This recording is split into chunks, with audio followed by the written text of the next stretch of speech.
Oh, what's up? How are y'all today? Let's see. Am I fair? I'm fair. Well, there's a little bunchy of the hair right there, but I set up a second monitor. I get to farm RuneScape on the big screen. Oh yeah, that's right. Down here in the Tsar, I was gonna say fight pits. I don't know what they're called in general. What's the region? Let's see in the map. Moral Rec. Morul Rec. Mm-hmm. So yeah, farming in the Morul Rec. I've gotten a obsidian cape today. 25 throwing rings, the Tatzil Ul, and some onyx bolt tips. Those are always nice to see. Mainly farming, and I'm gonna buy some. Some schnoobel doobies with it. Some mage boots to increase my accuracy, so I can farm even better. I hit level 89 mage today, and yeah, but that really doesn't matter all that much. It's fun for the progress of my account, which is really fun because there's a vision I have for it, but I'm not really gonna. I'd rather just sit in AFK, enjoy it, than I would tediously grind needing to be at the computer while playing the game. So that's good. Alright, cool. Let's see. I just got done eating a bunch of food. Had some tacos and some Arby's from yesterday. So that was delicious. I am stuffed. Never mind the notification. Yeah, but other than that, is there anything I want to talk about today? As if me sitting here and thinking is enjoyable. I was watching this YouTube video, and a kid was just kind of, I was not a kid. Somebody was about some drift racing thing. I was curious who has any, E90 BMW drift setups. If anyone's got that going on, to see if there was maybe parts or anything that would. Yeah, I just wanted to see how it fared, and they seem to be good handling cars, but they're not that. They're pretty dull.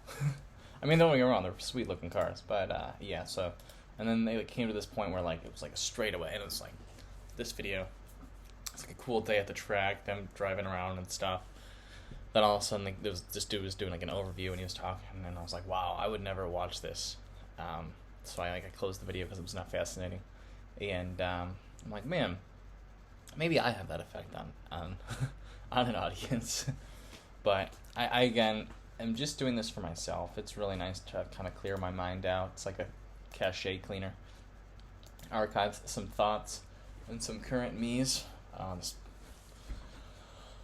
I think I gotta always have like an erect posture and apparently be in my head up like this, and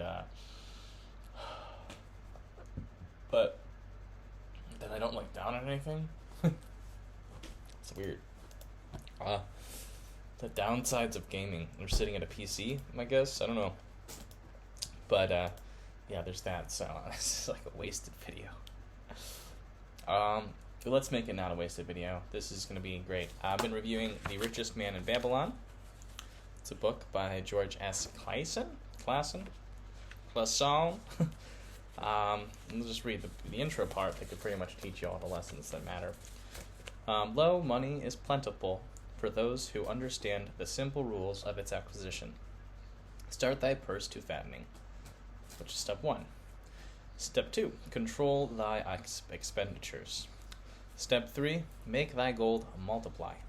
Step 4, guard thy treasures from loss. Step 5, make of thy dwelling a profitable investment.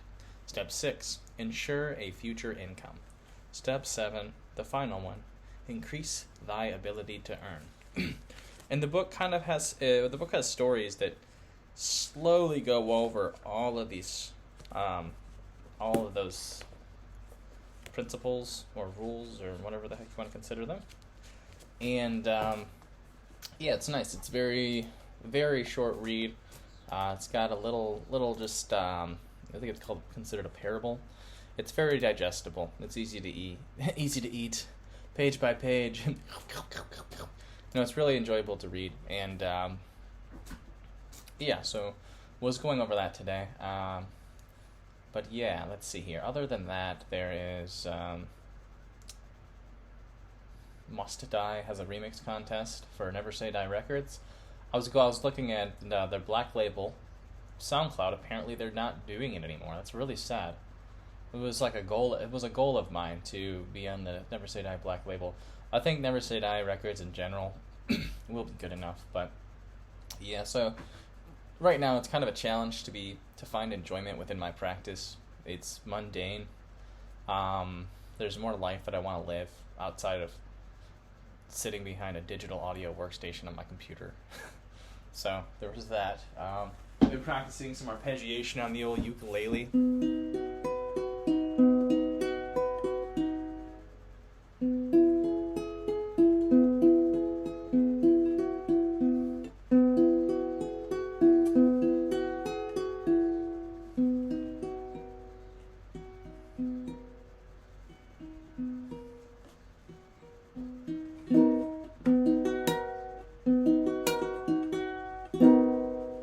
Yeah, so this thing's sweet. I've had it for, like, oh my goodness, 10, 12 years. Never had to change the strings. It's great. Kala. Great ukuleles. It's a K-A-T, I think? Yeah, it's not the electronic one, so it's just a K-A-T. Yeah. Beautiful ukulele. So there's that. But yeah, so we're just playing a Babylon, some ukulele. I got the old CDJs set up. I've been practicing those lately, which I'm gonna force myself to do it. The secret comes down to hitting all the buttons, finding out what they do, understanding what they do, and then upon that foundation, kind of expanding and going from there. I don't know. I'm kind of different in terms of, like, fundamentals versus... There's my last video I made. It was about, like, wearing your own vibration. So pretty much just, like, doing things the way you want to do them. Living for yourself. Very selfish. And then the act of sharing whenever we do. It's the most selfless thing we could do, but we actually have something to offer when we show up.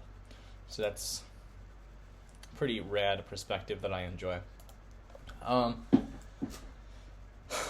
Other than that... Yeah, everything's pretty good. I'm not really... I don't really need to do anything. I'm just doing stuff that I want to do. Enjoying my time. Spending time with people I care about. Talking with people I care about. Doing stuff that I just want to do on a daily basis. I don't really have too much pressure to be, like, this, like, hit sensation or have these goals of fame that I thought... I watched oh gosh, what's this guy's name? Got some notes from yesterday's studies. There was the Shep something.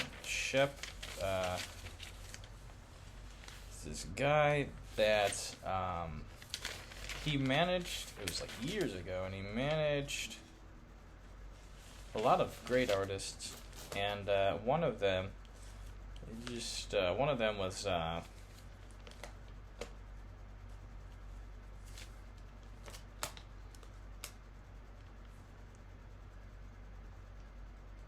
can't even think of the guy's name. Babe, my Frankenstein or some shit like that. The dude with Alice Cooper. I couldn't think of the name. Yeah, so he managed Alice Cooper. But I was watching a documentary with Modern. Check out MDRN Music. And we were watching that, and it kind of had me thinking about it differently because it showed like this. It's kind of like the pitfalls of focusing too much on fame or just these like kind of, I don't say not things that we think are valuable and maybe aren't really that valuable the whole time. It was really weird seeing how like maybe success was attracted or created for a lot of those artists that he'd worked with, and I was like, man, there's just this creativity of like putting on this illusion to be able to say attract your people or build your culture, and there's an art to it, I guess, and it was fun. It was fun to watch. For me, yeah, it comes down to teamwork a lot of the times, and people that have the ability to help you maybe transcribe your vision into this world. So that's good.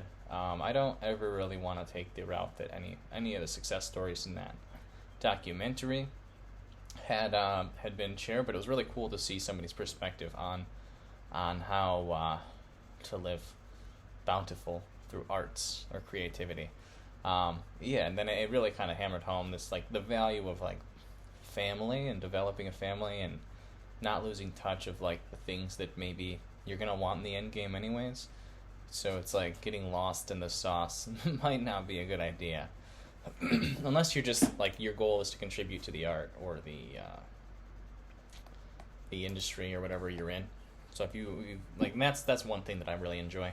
So it kind of helped me clarify more of my purpose, or not actually clarify. Yeah, it was clarity. It was like it helped me clarify more of my purpose and what maybe my creativity meant to me. But it kind of helped with the patience aspect of it, because I don't know. I don't think we're supposed to. Well, I don't really wish to just growth hack my way to some place that I think I want to be, because I'm pretty sure the shelf life of how long we get to enjoy the. I feel like you can't build something in 2 days and expect it to provide for you for two years or two like lifetimes. You know, maybe that's a dumb perspective. I mean, anything's possible. Don't get me wrong, but I feel like this gradual day by day practice, showing up, becoming the real deal, refining yourself, and actually becoming this master of this idea that you have. After you put in the actual hours, you become that thing, and you can it's undeniable. You'll undeniably be valuable regardless of the circumstance or situation. You just because you are this thing that you've worked to build. So that perspective, the mastery approach towards it all is good, and I like it. It's more entertaining for me, and gives you something you can always show up for, so you're never having to kind of go out there and suck and be unprepared. I don't know if you ever watched this video of Iggy Azalea. It was like, if you Google YouTube Iggy Azalea making no sense, I don't know what it was. If it was like a combination of like being ill prepared. Let's see, Iggy Azalea.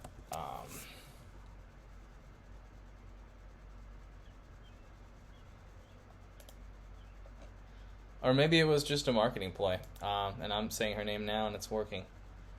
Iggy Azalea rapping nonsense.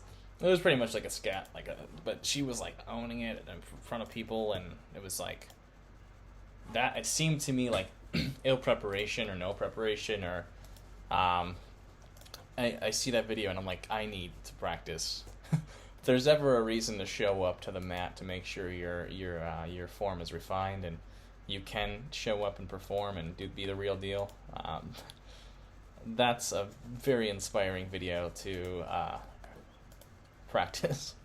So yeah, so mastery is critical, I think, for actually attracting the world we want to attract for ourselves. And I think it's a gradual process, and we gotta enjoy the plateaus when we have them, show up, and just progress, get better slowly and over time, or maybe whatever speed we get better at.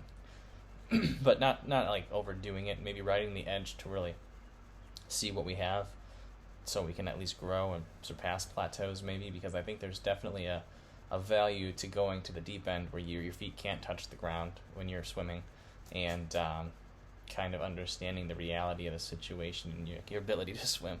So, yeah. So there is that. And other than that, I think that not really much I wanted to talk about. Watched a documentary, chat with Grail, read a little bit of Read, farming in some RuneScape, got some loot today, leveled up my magic, practiced some ukulele, had some coffee, had some really good food, Did not get outside yet. But the window's open and I got some fresh outside air coming in. And yeah, it's pretty balanced today. It's another one of them. I worked on yesterday my remix for Must Die's Chaos, and I'm trying to figure out what I want it to be be for me. Or I want it to be like this mainstream modern dubstep, but I don't want to lose myself. Like, I don't want to like try to emulate what's currently the meta so hard that I just don't bring me to the table, which I think that it's impossible if I'm creating it. But at the same time, like, yeah. So there's a few different sounds I want to incorporate into the song, and yeah. But mainly it's like the groove sense. I need to create this intro that like makes the drive actually make sense. So I get this really like it's like just really basic. It's kind of got a Z vibe to it intro, and I want it to be more meaningful and have a like more of a unique twang to it. So yeah, so working on that. But other than that, staying progressive out there, and yeah, that's it. Welcome to Thursday, May 27th, 2021. And I don't really need to say, but yeah, I was going to say. And I'm Splains Reynolds, if you've forgotten. All right, farewell.